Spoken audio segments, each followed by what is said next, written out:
Cuando yo llegué a México When I came to Mexico many years ago, one of the topics that we spoke about was the binational insurance and the possibility that the Americans, particularly older adults that came to Mexico, don't have a Medicare here in Mexico, and Mexicans that are living in the United States, they don't have all the medical services. Due to the changes, it will be much more difficult, the matter of binational medical care from country to country. Eduardo, what are the possibilities that you see? We have experiences in other countries that they can tell us how other countries have dealt with this matter, coming from one country to another and vice versa. Thank you, Esther, and congratulations for this initiative. Insurance is not a new thing. Since the 90s, there was a problem. The different quotas, the people that went to the IMSS could be taken care of in the United States. Through the consulate, we could insure and make something with people that lived up there. But binary, is there a portability or not? It is a matter that has different conditions. Insurance implies that the small letters are the ones that guide what should be. There are situations of emergencies, then acute events, and then services to chronic people. Let's say diseases for older people, and that is the importance of Medicare. Medicare is a great topic, but not the only one. There is a discussion of insurance of private actions and portability and public and private public services. We have to consider Mexico and the United States share the most fragmented health services that the OECD has. Portability is a transnational agenda. The portability between schemes and countries as well. It would be worth mentioning that the border, Mexico and the United States, Mexico, California, is an atypical combination. There is portability in the European Union. We have the German people. They go to the coast of Spain, and then they have the services at a lower cost. German people save money sending their older people to Europe. But in the United States, there are additional complex matters. We cannot obviate, we cannot leave aside the asymmetry of costs. It is one of the most expensive costs in the OECD, the American system, with differentials of 10 to 1.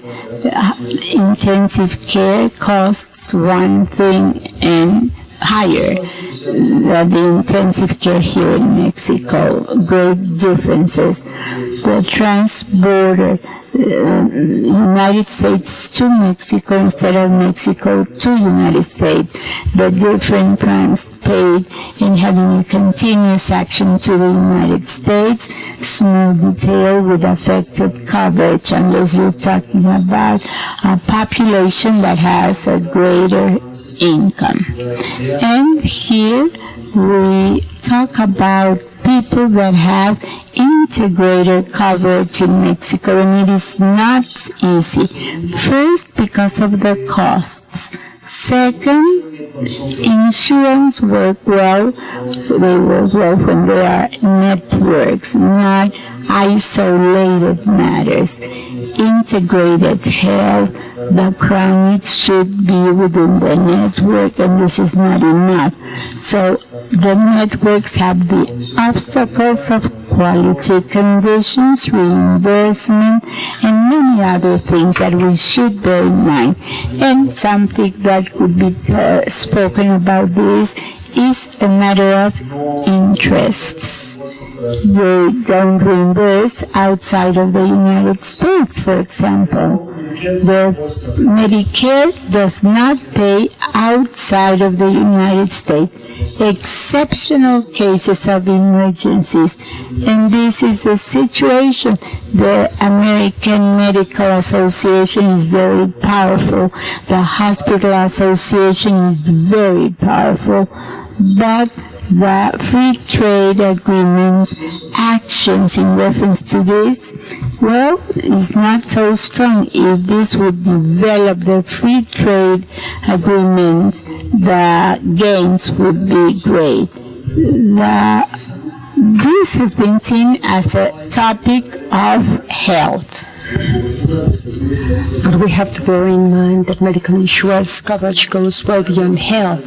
It is a wonderful tool for the integration of labor markets. One of the most important obstacles of countries, namely the United States, is the portability of coverages within the United States. People don't move to another job because they are afraid to lose their coverage, or they don't move to another country.